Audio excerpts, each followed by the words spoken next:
That looks deliberate. Circle around up here for... Oh, those are ogres. Okay. Oh, that must be... The ogres live out here, don't they? Must be their base down there. Speckleback jerky. Lockpicks. Camping supplies, except... Well, let's just camp. Refresh ourselves. We don't even really need to, but... As long as we got free supplies here. Oh, I awaken and hear someone stirring, growling. Looking over, you see Manaha twitching and muttering in her sleep. You can't make out what she's saying, but from her bared teeth and the sheen of sweat on her brow, this seems like a very bad dream. Oh, wake up, Manaha. She sits bolt upright, roaring and reaching for her weapon. Decker! Calm down. You're safe. You're safe. Her gaze darts around, but slowly focuses on you. She grimaces and looks away, wiping her face. Oh, sorry. I must have been dreaming. She lies back down and turns away from you. About what? No, it's nothing. Sorry, I shouldn't have bothered you. She pulls her blanket over her shoulders. Well, we're both awake now. Might as well talk it out. She's quiet for a long time. Seems like she's already gone back to sleep, but then she sighs. You told me about your awakening. Yeah. Aloth stirs. Manaha waits silently until Aloth rolls over and resumes deep, steady breaths. I guess I've had a similar problem. You have? There's something I remember from a former life. Happened hundreds of years ago, but I remember it like it was yesterday. How'd you remember it? Happened while I was fighting in Old Valia 20 years ago. My unit was camped out in the palace we'd just taken. The others were roasting the last of the Marcheso's pigs in the feast hall. So, I went to the wine cellars to fetch a few bottles. She works her fingers into a knot. I don't know how long she'd been hiding there, but there was this old woman. Must have been one of the servants. Her fingers curl into fists. She had this wild look in her eyes. I approached her and tried to tell her not to be afraid, that she was safe. Manaha holds out her hand, reliving the memory. She screamed and grabbed my arm. She closes her eyes. It felt like someone had hit me in the back of my head.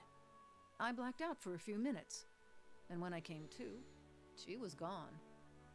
Go on. I took a few bottles up with me, feasted with the rest of the troops. But when I went to bunk, I had a dream. She shivers. Only it was more vivid than any dream I've ever had. I tasted the sweat on my lips, felt the jungle air on my skin, heard the cries. She stops and swallows, shaking her head. This was a memory, I take it? Like when you hear a song you know you've heard before. Anyway, I laid off the drink for several days, but I kept having the dream. After a few weeks, I thought a change of scenery might do me good. Since then, I've been a pirate in the Deadfire, a pilgrim in the White That Wends, an adventurer in the Living Lands, and a gift-bearer in a Shamadal. She gives you a rueful smile. What is the memory? It's something terrible I did, a long time ago, and as a different person. But I remember it more clearly than anything. What next, then? I told you I was looking for the Abbey of the Fallen Moon so I could leave something behind. That's what you want to leave behind? There's a pool there, the Salt Well. It's where gift-bearers leave the heaviest burdens. She pauses. It's said that a person can enter it and leave their own memories behind. And you would leave this there. That's the plan. What if you lose more than you wanted? At this point, I'd gladly give up all my memories if that's what it takes for peace in this life and the next. Probably therapy would work better, but, you know, alright. So, how'd you end up in Stalwart? The other gift bearers told me Stalwart was close to the Abbey, so they suggested I ask for directions in town. You mean they don't know where it is? Like I said, it's one of Andra's most ancient temples, and her followers aren't really known for their record keeping. You're not exactly dressed for the weather. Well, the Shamadal's flat as platter, so when the gift bearers told me Stalwart was way up in the mountains, I thought they were exaggerating. She shrugs. Anyway, I hate packing. Alright. So, I take it this is why you really became a gift bearer. I heard about the order from some missionaries while I was in the Living Lands. I'd heard Andra's doctrine before, but the way they talked about the peace of forgetting washing the old away with the tide. It sounded good. Gift bearers' work, taking to the road, helping people lose their own burdens. That sounded good, too. Kept hoping I'd find a way for me to lose my burden along the way. Tell me about yourself. Where to begin? I spent almost 10 years as a mercenary in Old Valia. Plenty of work there. She tilts her head up and starts counting items off on her fingers. After that, I fought with pirates in the Deadfire, or for them, depending on who was paying. Did a short stint in the White That Wins, then roamed around the Living Lands, and finally joined the Gift Bearers in Ishamadal. And here I am. Where'd you come from before your adventures? Not much to tell. She waves a hand and looks away quickly. Grew up in Raute, left when I was still pretty young, and haven't been back since. Why not? Oh, you know, spent almost 20 years there. Change of scenery is good, right? She gives you a breezy smile, but it looks forced. I see. Better to look forward than back, that's what I always say. Why so much travel? Guess staying in one place never much suited me. You gave all that up to join the Gift Bearers? She laughs. Still plenty of adventures, just different circumstances. You tell me something about those lands? What was Old Valia like? Grand. Skirmish every day and a feast at another Comte de Marcheso's keep every night. Those were good, carefree days. What about the Deadfire Archipelago? Dangerous. You got pirates and sea monsters, and don't even get me started on the merchants. I had a good run there, but I got tired of trying to keep track of who had a knife pointed at my back. How about the White That Wins? Short. That place is too cold for anything but leaving. And the Living Lands? She laughs. Most folk are. Even after 10 years there, feels like I just saw the edges of the place. You can start the day in a desert and find yourself in the middle of the jungle by nightfall. Everything there is just a little wilder. It goes for the folk as well as the creatures. Part of me misses it still, but you wake up every day knowing it might be your last. I stayed lucky longer than anyone has a right to expect. Alright, that's all I wanted to know. Thanks. Grab those camping supplies, and then we will circle back around south here. Definitely ogres here. Wow, I barely got that safe off before we entered the fight.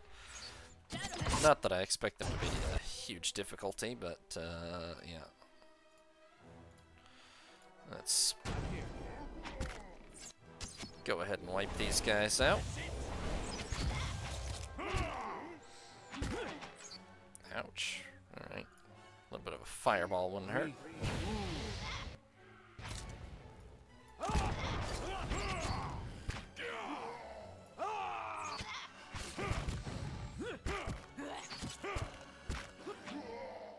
There we are. Not much of value on them. Absolutely. A lot of stakes around. Yeah, we left a couple of guards up here. Ouch. Okay, you might want to regen.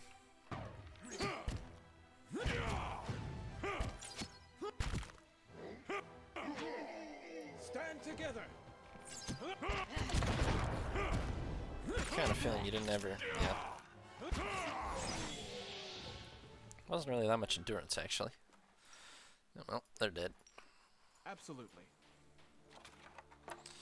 Meat, poultry. Okay. Right, and then we can go inside their caverns. Tell you what, let's clear the rest of the map out first. Then we'll save their caverns for last, because that feels like it's probably a whole separate dungeon. Vegetables. Oh, hello. Gently with the fingers, they're the best part. I don't want... A slow smile creeps across her face at your approach. The other men and women turn to look at you, their mouths filthy with blood and gobbets of flesh. Are you eating those corpses right now? That ain't okay. Well, hello there, handsome. What brings you to this part of the Russetwood? Looking for an ogre?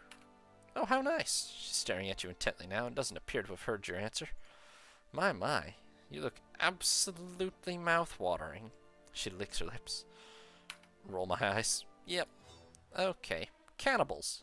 Oh, they're vampires. That's why. Okay, I was like, what the hell are the cannibals doing out here? They are vampires. You know what? Last time I checked, the vampires didn't like fire much. So let's go ahead and bring some fire. Like a lot of fire. Oh, hell, I've been charmed. Oh well, I'll cast this, and I'll be on charmed in 10 seconds. That'll be fine. I guess we've probably got to count Felissa as the most dangerous threat. So, well, get into combat, please. Yeah, punch that Dargle. You got this. Okay, that should help. I am charmed for another 6 seconds still. Aloth. Start trying to take him out. I don't know how tough he is, but... pretty tough, but we can handle it.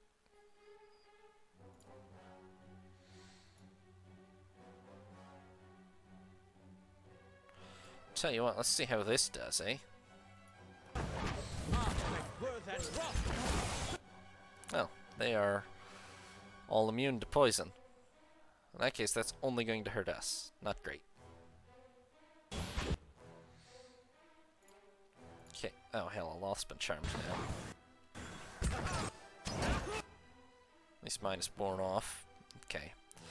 Need to nuke the Beguiler pretty quickly then, I think.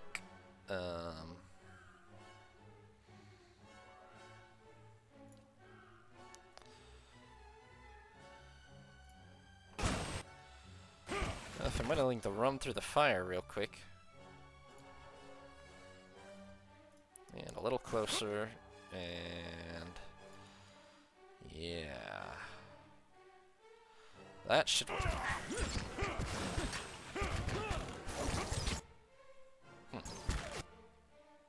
Damn it, are they immune to cold too? They have damage reduction against cold.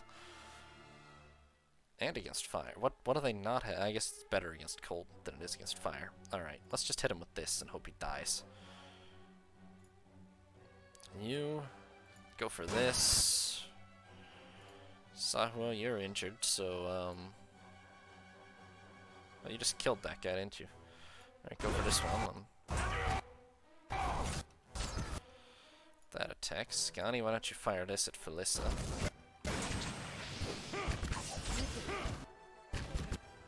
Ader? Oh shit, Ader's down. That's not good.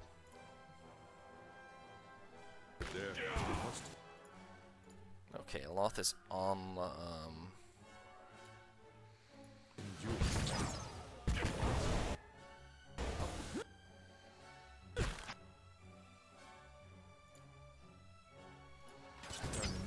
I'm charmed.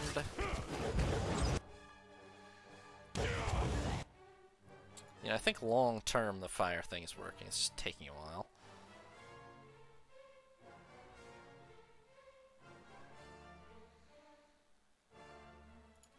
Let's just straight up hit this guy with a fireball.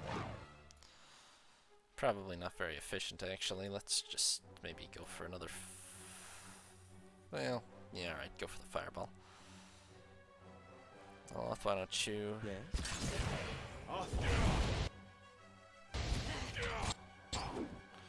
yeah, didn't do much. This guy is pretty damn durable.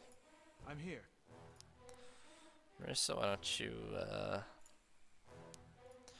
ooh, Zahwa, you're not okay.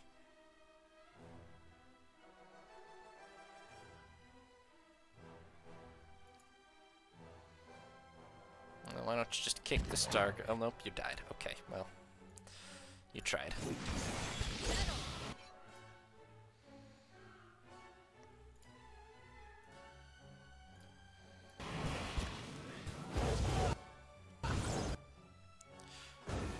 Okay. These guys were tough. Damn vampires. That's embarrassing. Get over there. Get over there and go for that. There we go. Vampires, am I right? Okay. Morningstar. Exceptional plate armor. Deer wooden clothes, great helm, bunch of vessel flesh, about 400 or something copper. Well done. Absolutely. Many of these frozen corpses are missing fingers or have had chunks of flesh cut out from their thighs and torsos.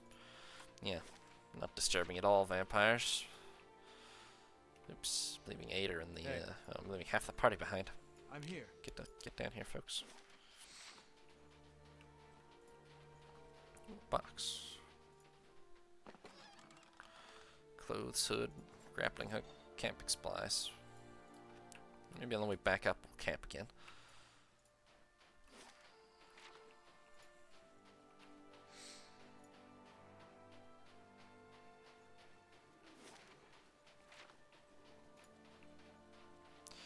There's just this one corner left. I'm not sure what's up with the orb. Let me explore what's around it, and then we'll go interact with the orb of orbiness. Alright, yeah, that's it. Abandoned camp with an orb.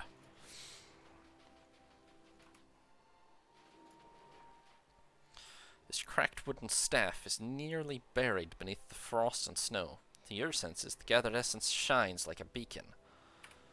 This camp is long abandoned, and what remains is buried beneath a layer of ice and snow. The staff seems to be the sole item of note. Touch. You reach out with your watcher's senses and feel this drifting soul surge forward as if eager to be heard. A feeling of fear and urgency ripples through you. Here, across the distance spanned by time and identity, you know only that you're out of time. Oh. Ghostly flashback time.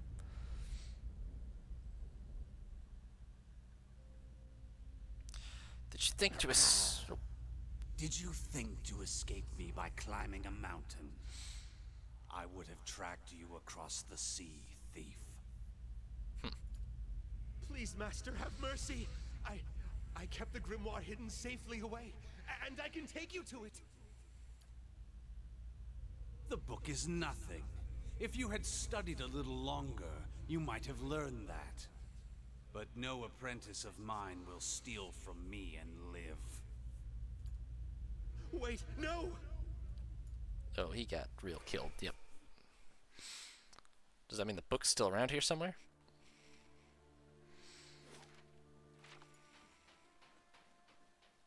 Quietly now. Oh.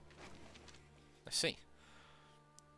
A rough drawing of a cluster of trees which could be anywhere in the White March.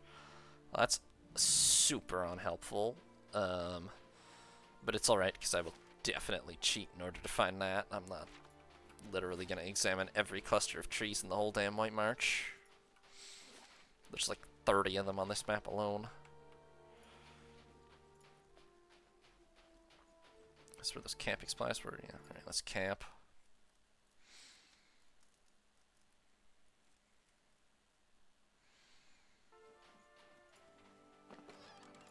Supplies, and up to here.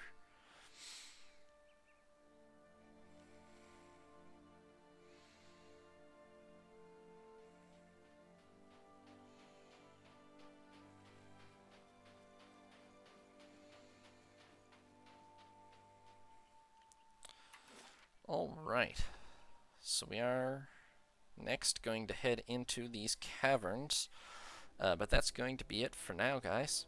Thank you very much for watching. Hope you all have a nice day. This is Sea Lord Jenda, signing off.